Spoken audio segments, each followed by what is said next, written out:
At Michael Hearn's pad, gonna go inside, gonna have some breakfast with the guy, and we're also gonna be chatting with his buddy Lance.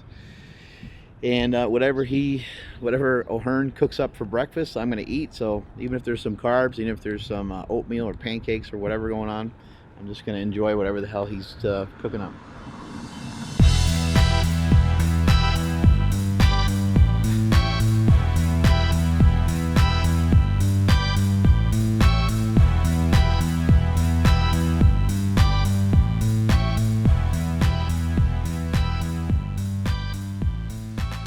How many days a week are you training at 4 a.m.? 5 days a week.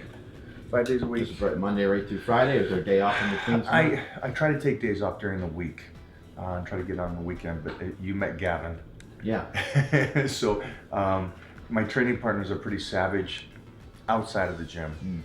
So they're not ones to miss. Right. So we have to give and take, and so I give up some of the recovery for the training. Right. Which again, I don't recommend. But you said something earlier, and you said, I don't think people comprehend how much we love training.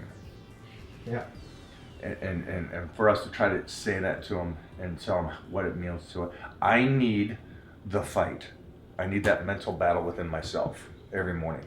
I wake up, and it's that gladiator walking into the ring. I need my gym.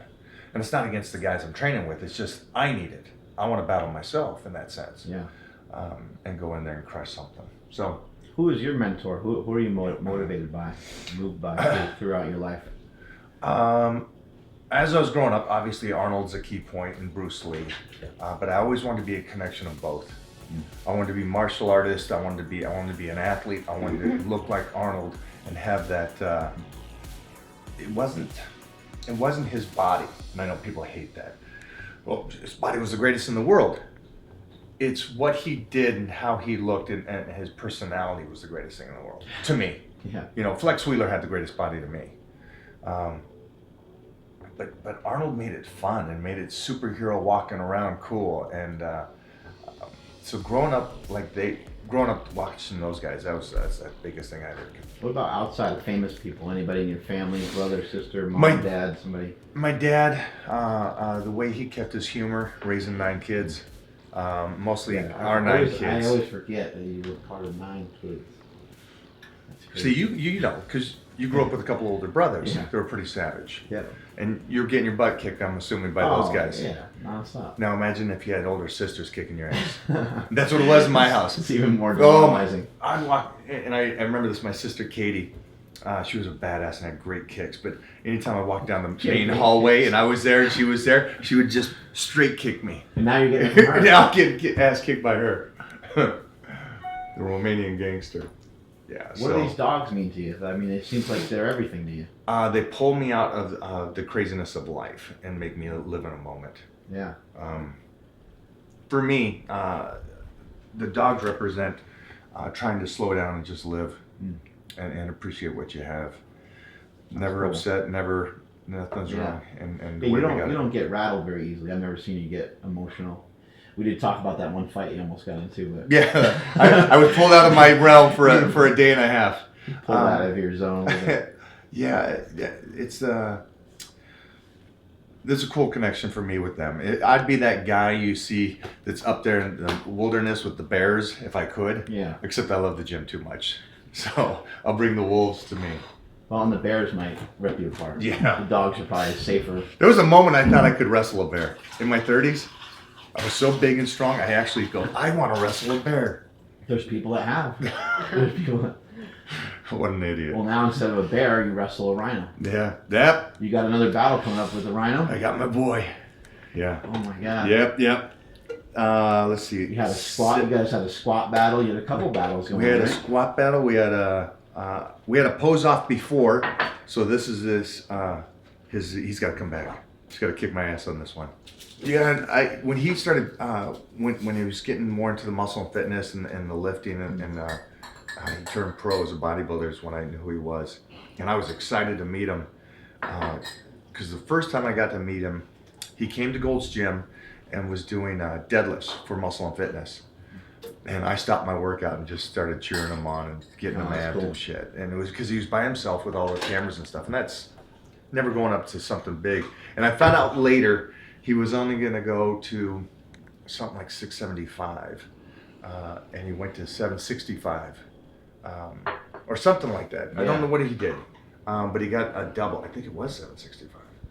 It sounds very Rhino-like. Yeah, very, very strong. Yeah. And it was fun. I had the whole gym like just pumping him up and yelling at him and getting him ready and stuff. And that was our first meeting.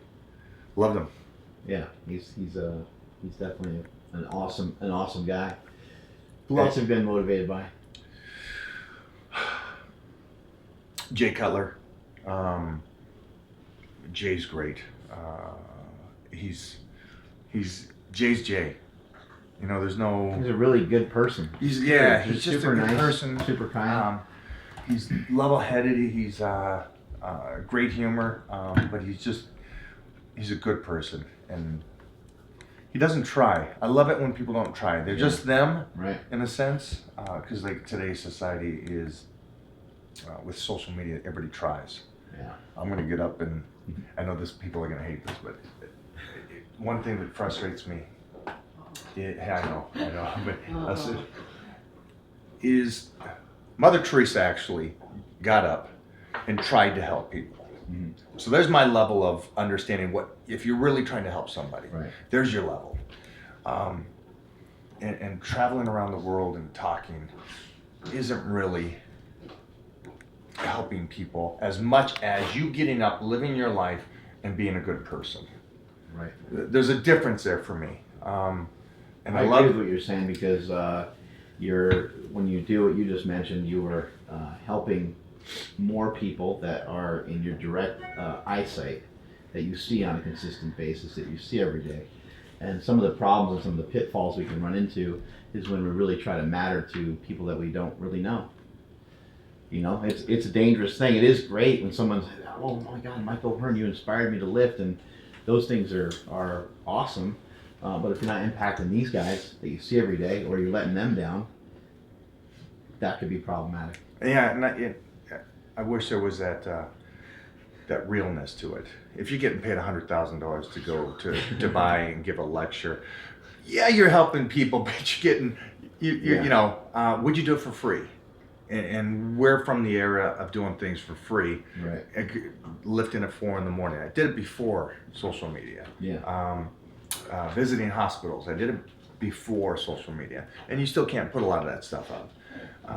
And I'm not saying that I'm out there, and I'm not. And I say that I'm not getting up purposely to motivate people. I'm getting up purposely to motivate myself because I love the battle. And if the side effect of that is moving people, because the thing that I think should motivate people doesn't. It's the things that hurt my heart. My puppy at 18 and living with that at this stage where I'm losing her touches more people than me trying to preach about train every day and eat proper every day and all. They don't give it. Yeah, they're more connected to it. Yeah. I love seeing that stuff. And like Jay Cutler's that way. Jay's Jay, and he's living his life and he's being a good person, and you see a lot of that stuff, and I like that. Kind of mentioned each day being a battle. Yeah. How do you win the battle? For me, the battle's never really won, but it's the fight of every day. Yeah. I love that.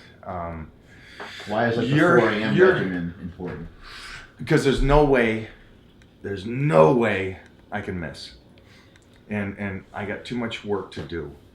That if I'm taking, listen, the people like, I look at The Rock who motivates me, because we saw where he came from. This guy, what's his name? Is that a movie? The Rock? But we saw him or John Cena and these guys that are, I know what the WWE is, and I know how much they own you, and I know how much you have to give up of life to do this. A lot of sacrifices. And so I know that hustle. And if I'm not hustling, because I'm not at that level, if I'm not hustling more than these guys, what am I? Really? I need to go party. I need to go take a vacation. It's like, I work 7 days a week. I love this stuff. And the fight in the morning is something that has to happen, and that sets me up for the day.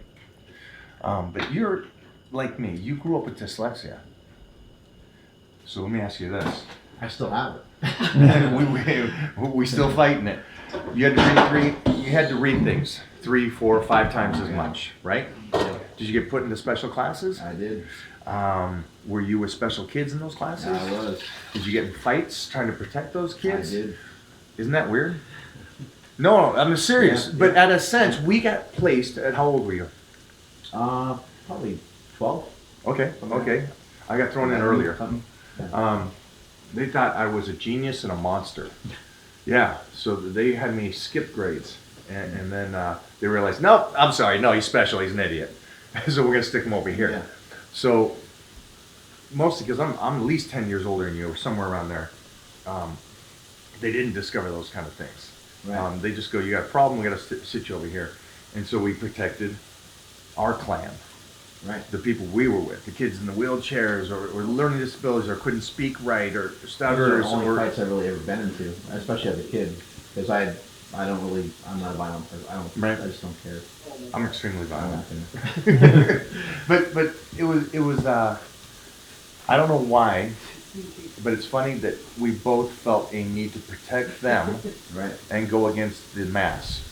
And the mass was all the regular kids that could read and write and be on the strength level and stand in lines and this is how you go through life. A, B, C, go to college, get married, have kids, boom, boom, boom, boom.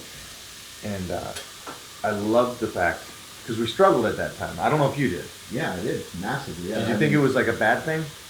Definitely. I still, it's still hard for me to go to school, just to bring my kids to school or go to a parent-teacher conference. I don't want to go anywhere near the school. Oh, okay. Yeah. See, and I guess that answers my question. It gives me like anxiety almost, So you I'll still go because I'll do anything for my children. Right. But yeah, I have anxiety over it for sure. But you still have a chip on the shoulder. Oh, of course. It doesn't go Yeah, away. no, I have People a think it giant does. tattoo on my shoulder Right? every single day. And that didn't go away for me. Right. And growing up like that, the same as you, in that sense, is hated it. Thought it was the worst thing in the world. I wanted to be like everybody else. Right. I wanted to be in the radio classes. I wanted to hang out with those guys. And until we got to high school, I don't know about you, but when we got to high school and our athletic ability came out, then it was like, Right. I'm with you guys. I'm with all the athletes and stuff, but I'm still not one of you. I'm still over here. Right. And not until 30s did I go, God, that was the greatest thing that ever happened to me, getting put in those classes, getting in those No, I ways. agree. I always felt, there was like, I don't know about your school and stuff, there was kind of like cliques in my school. I was never part of any of it, I was never part of it. Because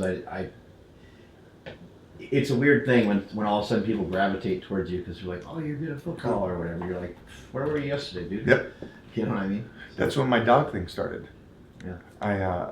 Because I got put in special ed early, I started training early, and I started working out I started running first. It was my first sport. And then, don't laugh, I know, until my legs grew, I would run.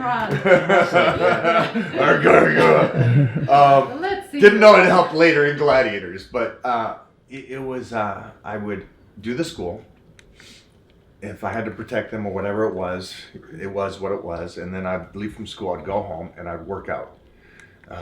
And our whole basement was set up with weights because my dad was a bodybuilder and a football player, and my mom was a martial artist. So the family was bred, That's awesome. And I'm the youngest, so I got all these older brothers and sisters that are training.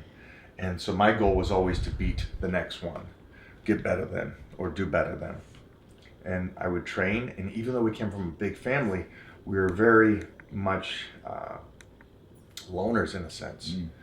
And so I connected with animals and the lone wolf kind of attitude. Yeah. I would train, I'd go to school, I'd come home and train again. That was it. That was my schedule. That's still the schedule. And that's still the schedule. So our boy Lance over here, he doesn't know. I don't think he knows the secret. And I think you should let him know the secret. Secret of? The secret of you helping him, but he doesn't realize how much he's helping you. Oh, yeah. No, it's the pay it forward. Right. I go to hospitals to try to cheer up kids with my dogs. And then so people think, oh, that's a great thing. You're doing it for the kids. Like this for me. Sorry, yes, and I'm trying to do something good, but you don't realize charity of any sort, or helping somebody, or being kind to somebody, how much it makes you. Right. And it really, and it's that whole thing. Like I said, I don't wake up at 4 a.m. to motivate people because I want to go train. I want to do it for me. Right. And the side effect is this. I want to go to hospitals and I want to try to give that, and it makes you cry and it tears you down, but to see kids in this position, but it makes them happy for a moment, but at the same time it changes you. And I'm cool with going to those extreme places that actually make me feel, instead of trying to be the level-headed guy that's always cool and no crying and all this. I'm a big crier, she'll tell you that. I feel passion. I'm extreme when it comes to that, and seeing somebody like Lance, and the transformation, and seeing somebody as a father like he is, it's like, wow, that's. All right, man. I appreciate you sharing all that with us. Let's eat. Let's eat something. Yeah. Yes. All right. Get something. I should have the Wonder Woman, but I'll go with the Superman. There you go. It's a flex seat. Salute. Right down the old hatch. Oh. One shot. One shot, I drink the whole thing. Can I have Easy a enough. sip?